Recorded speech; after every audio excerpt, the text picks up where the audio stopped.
मानामा दरियाफ्त से इंतखाब की सीरीज के सिलसिले में शुमारा नंबर 7 में 3 शोराए कराम की गजलें शाया की गईं। इनमें सज्जाद बाकिर रिजवी, परवीन शाकिर और अहमद फव्वाद के नाम शामिल हैं।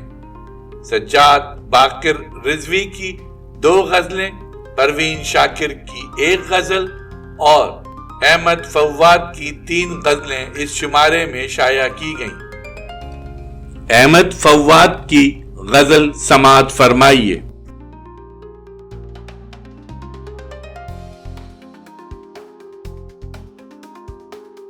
ये नजर भी तेरी इनायत है,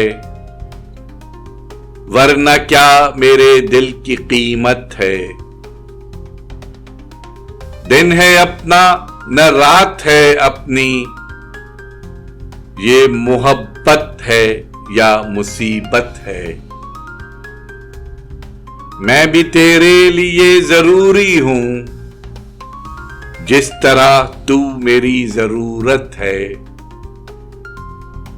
क्या जुदाई का दुख कहें तुझसे, हर घड़ी एक नई अजियत है।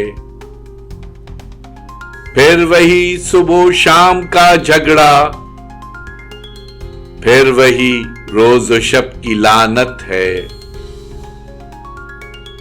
क्या शिकायत हो क्या गिला उससे,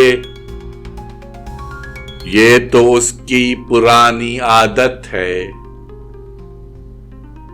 देख कर मुझको बोले हैरत से, तुम अभी तक यहीं हो, हैरत है।